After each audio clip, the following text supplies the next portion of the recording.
So hello welcome back guys to our channel GPAT expert. तर मित्रांनो, तुम्हा सर्वांचं पुन्हा एकदा आपल्या जीपॅट एक्सपर्ट चॅनलवरती हार्दिक स्वागत आहे. तर मित्रांनो, आज आपण नवीन टॉपिक बनवणार आहोत, तो म्हणजे कुठला? Effect of pH on a drug kinetics. म्हणजेच काय, ड्रगच्या कायनेटिक्स वरती पीएच चा काय इफेक्ट होतो ते आज आपल्याला या व्हिडिओ मधून बघायचं आहे. मित्रांनो, व्हिडिओ हा पूर्ण इंटरेस्टिंग होणार आहे, तर व्हिडिओ हा न स्किप करता पूर्ण बघा. व्हिडिओ जर आवडला असेल तर व्हिडिओला लाईक करा, चॅनलला सबस्क्राईब करा, शेअर करा, आणि जर कुठली काही क्वेरी असेल किंवा अडचणी असतील तर तुम्ही कमेंट सेक्शन मध्ये मला विचारू शकता. तर मित्रांनो, चला व्हिडिओ स्टार्ट करूयात. तर बघा मित्रांनो, effect of pH on a drug kinetics म्हणजेच काय, पीएचच्या ड्रग कायनेटिक्स वरती काय इफेक्ट आहे ते आज आपल्याला थोडक्यात बघायचं आहे. तर बघा मित्रांनो, पहिला मुद्दा काय, तुम्हाला माहिती आहे मी पाठीमागच्या व्हिडिओमध्ये सांगितलेलं आहे. काय, ड्रग हा कुठल्या फॉर्म मध्ये असतो, जास्तीत जास्त ऍब्सॉर्ब होतो, अनआयनाइज फॉर्म मध्ये होतो. बरोबर आहे, पाठीमागच्या व्हिडिओमध्ये आपण बघितलेलंच आहे. मग त्याच्यामुळे तुम्ही सांगू शकता most of the drugs are weak electrolytes. आता वीक इलेक्ट्रोलाइट्स काय आहेत, म्हणजेच काय आहेत नेमकं तुम्ही सांगू शकता. वीक इलेक्ट्रोलाइट्स म्हणजेच काय, ते एकतर वीकली ऍसिडिक असतील किंवा वीकली बेसिक नेचरचे असतील. बरोबर आहे. वीकलीच का म्हणसाल तुम्ही, सर स्ट्रॉंग का नाही? स्ट्रॉंग का नाही त्याच्या पाठीमागचं कारण बघा. जर समजा ड्रग जर स्ट्रॉंग बेस असेल किंवा स्ट्रॉंग ऍसिड असेल तर तो सेलचं मेम्ब्रेन क्रॉस करू शकणार नाही ना. बरोबर आहे. त्याचं नेचर स्ट्रॉंग असल्यामुळे तो डिग्रेड होणार नाही किंवा तो मेटाबोलाइज होणार नाही लवकरात लवकर. तो सेल मेम्ब्रेन क्रॉसच करू शकणार नाही, आणि तो क्रॉस करू शकणार नाही म्हणल्यावर त्याचं ऍब्झॉर्प्शन कमी होईल. ऍब्झॉर्प्शन कमी होईल म्हणून त्याच्यानंतर काय होईल, त्याचा इफेक्ट सुद्धा कमी होईल.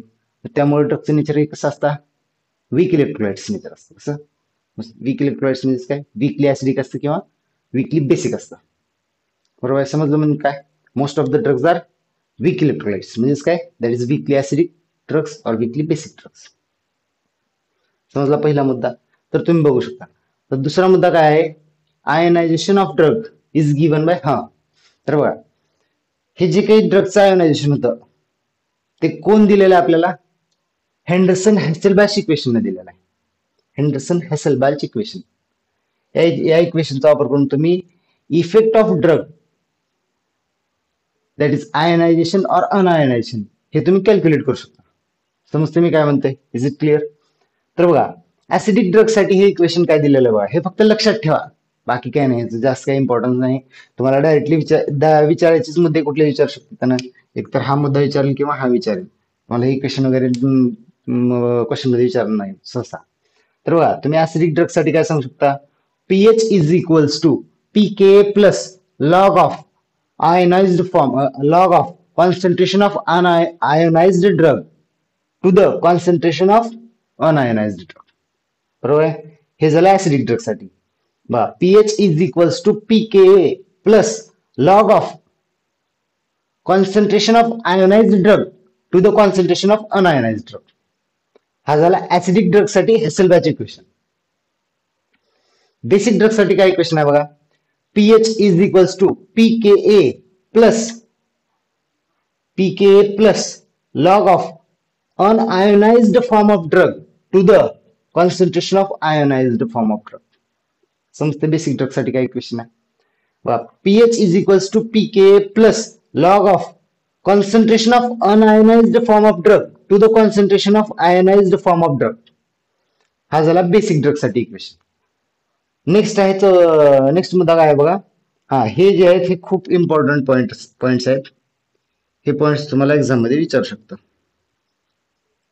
तर बघा, हा पॉइंट काय आहे बघा, समजा आयोनाइज्ड फॉर्म आणि अनआयोनाइज्ड फॉर्म दोघांचाही रेशो जर 50% असेल, काय म्हणजेच काय, ionized drug form is equals to unionized form म्हणजेच काय, 50% ऑफ इच, म्हणजे दोघांचाही 50-50% जर असेल फॉर्म, तर तिथं काय इक्वेशन तयार होतं, पीके इज इक्वल्स टू पीएच, हे इक्वेशन तयार. आता याचं डेरिव्हेशन वगैरे भरपूर आहे, ते आपल्याला गरज नाही. बरोबर आहे. तुम्ही फक्त हा पॉइंट लक्षात ठेवा, जेव्हा ionized form of drug is equals to unionized form of drug असेल किंवा 50% ऑफ इच ड्रग असेल, तेव्हा ते इक्वेशन कसं होतं, Hasselbalch equation, pK is equals to pH. Okay. आणि नेक्स्ट मध्ये तुम्ही सांगू शकता, हा जर 50% असेल इच ड्रगचा जर रेशो, जर हा जो काही ionized form is equals to unionized form आहे, तो जर 50% ऑफ इच ड्रगचा असेल, तर तेव्हा त्या दोघांचा रेशो काय होतो, 1:1 होतो रेशो. तुम्हाला जर विचारलं आयोनाइज्ड फॉर्म ऑफ ड्रग आणि अनआयनाइज्ड फॉर्म ऑफ ड्रग हे जर इक्वल असतील किंवा दोघेही 50-50% असतील तर त्यांचा रेशो जर काय म्हणून विचारलं तर तुम्ही सांगू शकता 1:1. समजलं? हे 2 पॉईंट खूप महत्वाचे आहेत. हे 2 पॉईंट तुम्ही हायलाइट करून ठेवा. हे 2 पॉईंट विचारण्याची शक्यता आहे. बाकी हे काही थेरोटिकली विचारणार नाही. तुम्हाला हे कसं आलं जर तुम्ही विचारलात तर हा डेरिव्हेशनचा पार्ट आहे. डेरिव्हेशन करून तुम्हाला हा उत्तर मिळू शकते याचं. हे काही जास्त विचारलं जाणार नाही. तुम्हाला डेरिव्हेशन लिहत बसा वगैरे काही म्हणणार नाहीत ते. मी इतकं जरी केलं तुमच्यासाठी सफिशियंट आहे. तर हे झालं effect of pH on drug kinetics. समजलं? Okay, is it clear all? तर बघूयात आता नेक्स्ट मुद्दा आहे. नेक्स्ट घटक बघायचा आपल्याला. तो घटक म्हणजेच कुठला बघा. पुढचा जो घटक आहे तो म्हणजेच बायो अवेलेबिलिटी. पुढचा घटक बघायचा तो काय आहे आपल्याला. दुसरा घटक तो आहे बायो अवेलेबिलिटी.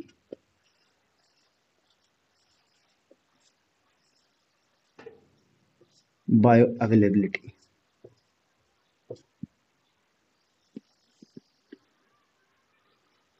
तर बघा मित्रांनो, बायो अवेलेबिलिटी ही टर्म म्हणजे काय बघा. बायो अवेलेबिलिटी टर्म ही आपण इंट्रोडक्शन मध्ये सुद्धा बघितलेलं आहे. जनरल फार्मॅकोलॉजीच्या टर्मिनॉलॉजीच्या वेळेस सुद्धा बघितलेली आहे, मी सांगितलेले आहे तिथं पण. तर बघा बायो अवेलेबिलिटी म्हणजे काय. बायो अवेलेबिलिटी म्हणजे दुसरं तिसरं काही नसून आपल्या बॉडीच्या सिस्टमिक सर्क्युलेशन मध्ये किती टक्के ड्रग पोचतो त्यालाच तुम्ही बायो अवेलेबिलिटी म्हणा. समजते मी काय म्हणते? म्हणजे काय, आता एखादी ड्रग तुम्ही इनटेक केलो, एखादी ड्रग घेतलो कुठला तरी, समजा तुम्हाला कफ झालेला आहे, कोल्ड झालेला आहे, काय तर तुम्ही एखादी ड्रग इनटेक केला, तो ड्रग तुमच्या सिस्टमिक सर्क्युलेशन मध्ये किती टक्के पोहोचतो म्हणजेच त्याला काय म्हणा तुम्ही बायो अवेलेबिलिटी म्हणा. तुम्ही काय सांगू शकता? It is a fraction of drug that reaches the systemic circulation. समजते मी काय म्हणते? म्हणजेच काय, ड्रगचा किती टक्के भाग हा सिस्टमिक सर्क्युलेशन मध्ये जाऊन पोहोचतो त्यालाच तुम्ही बायो अवेलेबिलिटी म्हणा. म्हणजेच काय, आता तुम्हाला एक एक्झाम्पल देऊन सांगतो मी. बघा, तुम्ही 100 युनिटचा एक डोस घेतला. 100 युनिटचा एक डोस घेतला एक्झाम्पल मध्ये. 100 युनिटचा एक डोस घेतल्यामधून तुमचा 70% ड्रग हा तुमच्या सिस्टमिक सर्क्युलेशन मध्ये जाऊन पोहोचला. म्हणजे 70% ड्रग हा सिस्टमिक सर्क्युलेशन मध्ये पोहोचला तर तुमची बायो अवेलेबिलिटी किती झाली? 70% झाली. आणि 30% काय झालं? तो ड्रग काय झाला? मेटाबोलाइज झाला, डिग्रेड झाला, काय म्हणू शकतो तुम्ही. समजलं बायो अवेलेबिलिटी म्हणजे काय? तुम्ही जर 100 युनिट जर डोस घेतला तर त्याच्यामधला 70% जर डोस तुमचा 70% ड्रग जर तुमचा सिस्टमिक सर्क्युलेशन मध्ये जाऊन पोहोचत असेल तर त्याची बायो अवेलेबिलिटी किती असणार? 70% एवढी बायो अवेलेबिलिटी असणार. आणि 30% काय झालं म्हणलं तर तो ड्रग काय होतो? मेटाबोलाइज होतो, डिग्रेड होतो. समजलं मग बायो अवेलेबिलिटी म्हणजे काय? बायो अवेलेबिलिटी म्हणजे दुसरं तिसरं काही नसून हे काय माहिती आहे का? Amount of fraction of drug that reaches the systemic circulation. म्हणजेच काय, सिस्टमिक सर्क्युलेशन मध्ये रीच करण्यासाठी जेवढा काही ड्रग सिस्टमिक सर्क्युलेशन मध्ये जेवढा काही ड्रग रीच होतो कधी आपण घेतल्यापासून त्यालाच म्हणा तुम्ही बायो अवेलेबिलिटी. समजते मी काय म्हणतोय? म्हणजेच काय, आता तुम्हाला उदाहरण देईन, पुढे हळूहळू पूर्ण समजेल. कारण काय, पुढे आपल्याला फर्स्ट पास इफेक्ट बघायचे, त्यावरून तुम्हाला पूर्ण पक्क समजून जाईल की बायो अवेलेबिलिटी म्हणजे काय. थोडक्यात आता फक्त डेफिनेशन एवढी लक्षात ठेवा की आपल्या बॉडीच्या सिस्टमिक सर्क्युलेशन मध्ये जेवढा काही ड्रग जाऊन पोहोचतो त्या ड्रगच्या फ्रॅक्शन ऑफ अमाऊंटला तुम्ही बायो अवेलेबिलिटी म्हणा. समजते मी काय म्हणतोय? आता सांगा बायो अवेलेबिलिटी म्हणजे काय? Fraction of amount of drug that reaches the systemic circulation त्यालाच तुम्ही बायो अवेलेबिलिटी म्हणा. बरोबर आहे? तर ही बायो अवेलेबिलिटी बघितली तुम्ही. आता ह्याच्यामध्ये तुम्ही सांगू शकता काय? आता बघा, बायो अवेलेबिलिटी मध्ये तुम्ही काय सांगू शकता? Bioavailability of IV route. IV रूटची बायो अवेलेबिलिटी किती आहे? 100%. हा एकमेव असा रूट आहे. कुठला? IV route, intravenous route. आपण रूट ऑफ ऍडमिनिस्ट्रेशनच्या व्हिडिओमध्ये बघितलेला आहे बघा. काय तिथं इंट्राव्हेनस रूटची बायो अवेलेबिलिटी किती असते? 100% असते. कारण कशामुळं? हा रूट हा बायपास लिव्हर बायपासचा रूट आहे. लिव्हर बायपास म्हणजेच काय? या रूट थ्रू जर तुम्ही ड्रग ऍडमिनिस्टर केलात तर तुमचा ड्रग हा लिव्हर बायपास करून जातो. लिव्हर बायपास म्हणजेच काय? लिव्हर थ्रू जात नाही तो ड्रग, तो डायरेक्टली सिस्टमिक सर्क्युलेशन मध्ये एंटर होतो. आणि डायरेक्टली सिस्टमिक सर्क्युलेशन मध्ये एंटर होतो म्हणल्यावर त्या ड्रगला कुठला मेटाबॉलिझम आहे त्याच्यावरती का कुठलं डिग्रेडेशन अफेक्ट करणार आहे, काहीच अफेक्ट करणार नाही. तो डायरेक्टली ड्रग हा त्या रूट थ्रू सिस्टमिक सर्क्युलेशन मध्ये जाऊन पोहोचतो. म्हणून तर त्याची अवेलेबिलिटी किती आहे? 100% अवेलेबिलिटी, बायो अवेलेबिलिटी. समजते? म्हणून हा एकमेव रूट असा आहे की ज्याची बायो अवेलेबिलिटी किती आहे? 100% आहे. बरोबर आहे. म्हणून तर हा रूट काय केला जातो? इमर्जन्सी सिच्युएशन मध्ये प्रिफर केला जातो. कारण तिथे जास्तीत जास्त ड्रग हा लवकरात लवकर जाऊन सिस्टमिक सर्क्युलेशन मध्ये पोहोचतो आणि लवकरात लवकर इफेक्ट मिळतो पेशंटला. समजलं? मग याचं कारण समजलं इमर्जन्सीसाठी का प्रिफर करतात हे रूट. तर हे झालं बायो अवेलेबिलिटी. आयव्ही रूटची 100% असते. मग समजलं बायो अवेलेबिलिटी म्हणजे काय आणि आयव्ही रूटची बायो अवेलेबिलिटी 100% का असते. ओके. तर बघा बायो अवेलेबिलिटी आपली कशा पद्धतीने वर्क करते आपल्याला ग्राफहून कळेल. लक्ष द्या इकडं.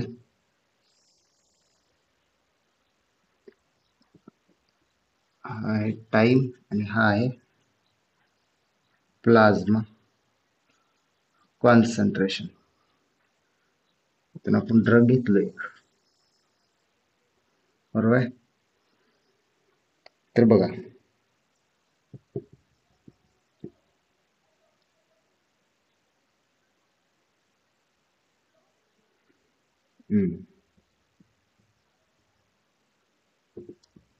हा झाला इथे टी मॅक्स, हा झाला इथे सी मॅक्स,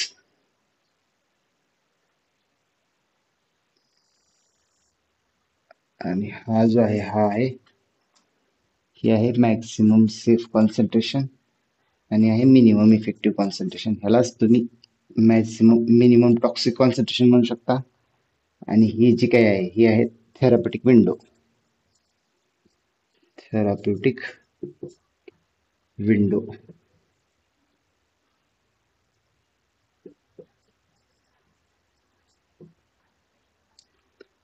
आणि ह्यालाच तुम्ही सब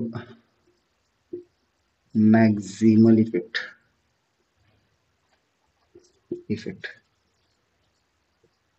असं म्हणू शकता.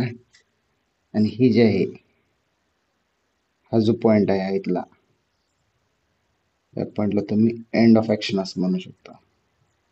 End of action.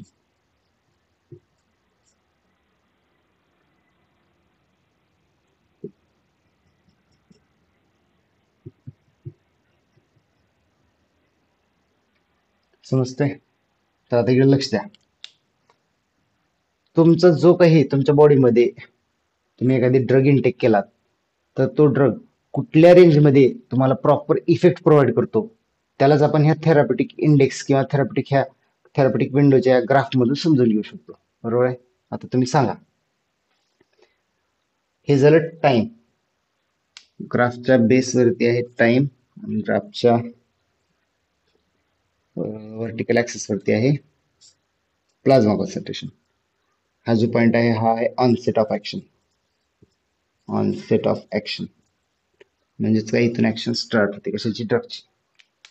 तर बघा तुम्ही सांगू शकता, तुम्ही एखादी ड्रग इनटेक केला, तो ड्रग बॉडीमध्ये आला, बॉडीमध्ये आल्यापासून तो लिव्हर बायपास होईल किंवा लिव्हर बायपास नाही झाला तर तो त्याची ऍक्शन द्यायला चालू करतो. ऍक्शन द्यायला चालू केल्याच्या नंतर तो हळूहळू ऍक्शन देत देत देत देत देत देत कुठे येतो? त्याच्या एका मॅक्सिमम कॉन्सन्ट्रेशन लेवल पर्यंत येतो. तो मॅक्सिमम लेवलच्या कॉन्सन्ट्रेशन पर्यंत आला तर त्याला तुम्ही काय म्हणा? सी मॅक्स म्हणा. म्हणजेच काय, ज्या टायमिंग वरती तुमचा ड्रग मॅक्सिमम कॉन्सन्ट्रेशन देतो त्यालाच तुम्ही सी मॅक्स म्हणा. म्हणजेच काय, मॅक्झिमम कॉन्सन्ट्रेशन. समजते? ज्या टायमिंग वरती ड्रग तुमचा मॅक्झिमम कॉन्सन्ट्रेशन देतो त्यालाच तुम्ही सी मॅक्स म्हणा. आणि ज्या ज्या टायमिंगला तुमचं कॉन्सन्ट्रेशन जे काय सी मॅक्स होते त्या टायमिंगला तुम्ही काय म्हणा? टी मॅक्स म्हणा. समजलं? मग टी मॅक्स आणि सी मॅक्स म्हणजे काय? ज्या टायमिंगला कॉन्सन्ट्रेशन तुमचं मॅक्झिमम होत आहे त्या टायमिंगला तुम्ही टी मॅक्स म्हणा. आणि ज्या ज्या काय म्हणू शकतो तुम्ही? हा हा सी मॅक्स. ज्या टायमिंगला कॉन्सन्ट्रेशन हे मॅक्झिमम होते त्याला म्हणा टी मॅक्स. आणि ज्या टी मॅक्स वरती तुमचं कॉन्सन्ट्रेशन, ज्या टायमिंगला तुमचं कॉन्सन्ट्रेशन मॅक्झिमम होतं त्याला सी मॅक्स म्हणा. समजलं? टी मॅक्स म्हणजे काय, सी मॅक्स म्हणजे काय. नेक्स्ट मुद्दा आहे MEC आणि MSC. MSC म्हणजेच काय, मॅक्झिमम सेफ कॉन्सन्ट्रेशन. म्हणजेच काय, ह्याच्यावरती जर तुमच्या ड्रगचं कॉन्सन्ट्रेशन गेलं तर ते तुमचं टॉक्सिक लेवल ठरेल. टॉक्सिक, याच्यावरती जर गेलं तर ते टॉक्सिक ठरेल. म्हणून त्याला मॅक्सिमम सेफ कॉन्सन्ट्रेशन म्हणलेलं आहे. त्यालाच तुम्ही मिनिमम टॉक्सिक कॉन्सन्ट्रेशन सुद्धा म्हणू शकता. बरोबर आहे? कारण तुमचं ड्रगचं कॉन्सन्ट्रेशन हे मॅक्झिमम कुठं मिळतंय, टी मॅक्सच्या जागेत मिळते. म्हणजे जिथे तुमचं ड्रगचं कॉन्सन्ट्रेशन इथं मॅक्झिमम मिळालं म्हणजेच तुम्हाला हे तर काय मिळणार, तुम्हाला त्याचं बेनिफिट मिळणार, त्या ड्रगचं इफेक्ट मिळून जाणार तुम्हाला इथंच. आता कॉन्सन्ट्रेशन जास्त झाल्यावर त्याचा ऍडव्हर्स इफेक्ट मिळू शकतो ना, पण त्यासाठी तिथं काय लिहिलेलं आहे, मॅक्झिमम सेफ कॉन्सन्ट्रेशन लिहिलेलं आहे की याच्यावरही जर तुमचं ड्रगचं कॉन्सन्ट्रेशन गेलं तर ते टॉक्सिक लेवलमध्ये जातं. बरोबर आहे? नंतर त्याला तुम्ही मिनिमम टॉक्सिक कॉन्सन्ट्रेशन म्हणू शकता किंवा मॅक्झिमम सेफ कॉन्सन्ट्रेशन म्हणू शकता. समजते मग MSC आणि MTC. आणि नेक्स्ट जो कुठला MEC म्हणजेच काय, मिनिमम इफेक्टिव्ह कॉन्सन्ट्रेशन. म्हणजेच काय, ड्रगचं कॉन्सन्ट्रेशन हे अजून मॅक्सिमम कॉन्सन्ट्रेशन पर्यंत जाऊन पोहोचलं नाही. म्हणजेच काय, ड्रगचं कॉन्सन्ट्रेशन हे सी मॅक्स झालेलं नाही, तो कुठं आहे, सी मॅक्सच्या खाली आहे, आणखी सी मॅक्सच्या आणखी खाली आहे. त्यालाच तुम्ही काय म्हणा, मिनिमम इफेक्टिव्ह कॉन्सन्ट्रेशन. म्हणजेच काय, तुम्हाला आणखी आणखी तुमचा ड्रग हा मॅक्सिमम कॉन्सन्ट्रेशन पर्यंत जाऊन पोहोचायचा आहे. बरोबर आहे? मग त्याला तुम्ही काय म्हणू शकता, सब मॅक्झिमल इफेक्ट म्हणू शकता. म्हणजेच काय, तुम्हाला तिथे कमी इफेक्ट मिळणार ड्रगचा. बरोबर आहे? त्याला तुम्ही सब मॅक्झिमल इफेक्ट असं म्हणू शकता. समजलं मग MEC म्हणजे काय. आणि नेक्स्ट आहे थेरपेटिक विंडो. थेरपेटिक विंडो म्हणजेच काय, ज्या रेंजमध्ये तुम्हाला ड्रगचं कॉन्सन्ट्रेशन हे मॅक्झिमम मिळतं, ज्या रेंजमध्ये ड्रगचं कॉन्सन्ट्रेशन मॅक्झिमम मिळतं त्या रेंजला तुम्ही थेरपेटिक विंडो म्हणा किंवा थेरपेटिक विंडो रेंज म्हणा. समजते मी काय म्हणतो, थेरपेटिक विंडो म्हणजे काय, थेरपेटिक विंडो रेंज म्हणजे काय. बरोबर आहे? ज्या रेंजमध्ये तुम्हाला सीमॅक्स भेटतं त्या रेंजला तुम्ही थेरपेटिक विंडो म्हणा किंवा थेरपेटिक विंडो रेंज म्हणा, एकच. समजलं? सीमॅक्स म्हणजे काय, MSC म्हणजे काय, MEC म्हणजे काय, टाइम म्हणजे काय, टी मॅक्स म्हणजे काय. ओके, तर हे झालं पूर्ण आपला थेरपेटिक इंडेक्स. त्याच्यामधलं पूर्ण थेरपेटिक विंडो बघितलेला आहे आणि कुठल्या रेंजमध्ये तुम्हाला ड्रगचा मॅक्सिमम इफेक्ट मिळतो ते आपण ह्या बायो अवेलेबिलिटी मध्ये बघितलेलं आहे. बरोबर आहे? तर बघा, आता बायो अवेलेबिलिटी वरती काही फॅक्टर अफेक्ट करतात, ते फॅक्टर बघायचे आहेत आपल्याला. तर बघा, पहिला फॅक्टर कुठला आहे बघा,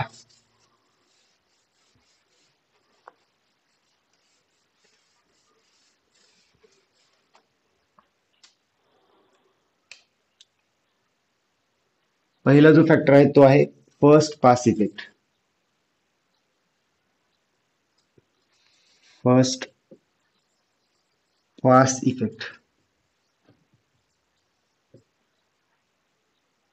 तर मला सांगा, फर्स्ट पास इफेक्ट कसा इफेक्ट करतो बघा बायो अवेलेबिलिटी वरती. तर बघा, फर्स्ट पास इफेक्ट म्हणजे काय कळलं पाहिजे पहिल्यांदा. तर बघा, फर्स्ट पास इफेक्ट म्हणजे काय, आता तुम्ही एखादी ड्रग हा ओरली ऍडमिनिस्टर करता. बरोबर आहे? तो ओरली ऍडमिनिस्टर केल्यानंतर त्या ड्रगला कसं कसं जावं लागतं, त्या ड्रगला पास करावं लागतं. कशा कशाला, गट वॉलला पास करावं लागतं, पोर्टल व्हेनला पास करावं लागतं. मग तो लिव्हर मध्ये जाईल, मग लिव्हरच्या नंतर तो ड्रग कुठं जाईल, सिस्टमिक सर्क्युलेशन मध्ये. बरोबर आहे? मग लिव्हर मध्ये जाईल म्हणल्यावर लिव्हर हे काय आहे, प्रायमरी साईट आहे कशाची, मेटाबॉलिझमची. बरोबर आहे? मग आता लिव्हर मध्ये गेलं म्हणल्यानंतर, मग लिव्हर मध्ये गेल्यावर त्याचं मेटाबॉलिझम होणार ना त्या ड्रगचं. बरोबर आहे? त्यालाच तुम्ही काय म्हणा, फर्स्ट पास इफेक्ट म्हणा.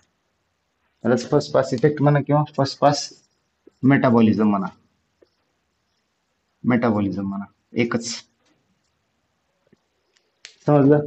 फर्स्ट पास इफेक्ट म्हणजे काय आणि फर्स्ट पास मेटाबॉलिझम म्हणजे काय. ड्रग हा लिव्हर थ्रू पास होतो, लिव्हर थ्रू पास होतो, not liver bypass, liver through pass होतो. बरोबर आहे? ड्रग हा लिव्हर थ्रू जर पास झाला तर त्या ड्रगचं मेटाबॉलिझम होतं आणि त्याच मेटाबॉलिझमला तुम्ही काय म्हणा, फर्स्ट पास मेटाबॉलिझम म्हणा किंवा फर्स्ट पास इफेक्ट म्हणा. समजला? आता हा फर्स्ट पास इफेक्ट, हा first pass metabolism bio availability वरती कसा अफेक्ट करतो. तर बघा, फर्स्ट पास मेटाबॉलिझम जर ड्रगचं जास्त होत असेल तर 100% तिथं नक्कीच बायो अवेलेबिलिटी काय होणार आहे, कमी होणार आहे.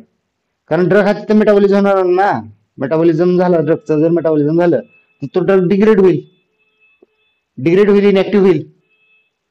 मग तो तुम्हाला इफेक्ट देणार नाही, तो सिस्टमिक सर्क्युलेशन मध्ये जाऊन पोहोचणार नाही, म्हणून त्याची बायोअवेलेबिलिटी काय होईल, कमी होईल. म्हणजेच तुम्ही काय सांगू शकता, if first pass effect first first pass effect first pass effect increases, then bioavailability availability decreases. समजलं? फर्स्ट पास इफेक्ट जर वाढला तर बायो अवेलेबिलिटी काय होते, डिक्रीज होते. समजलं? मग हा झाला फॅक्टर जो की बायो अवेलेबिलिटी वरती अफेक्ट करतो. काही ड्रग आहेत ज्याचं की फर्स्ट पास मेटाबॉलिझम हे जास्तीत जास्त असतं. ते काही ड्रग्स बघूयात आपण. तर बघा कुठले कुठले ड्रग्ज आहेत बघा, त्याचे एक्झाम्पल बघा. साल्ब्युटॅमॉल असेल, साल्ब्युटॅमॉल, प्रोप्रॅनोलॉल, प्रोप्रॅनोलॉल, आयसोप्रेनालिन, आयसोप्रेनालिन. नेक्स्ट आहे नायट्रोग्लिसरीन, ग्लिसरीन, ॲमिट्रिप्टिलिन,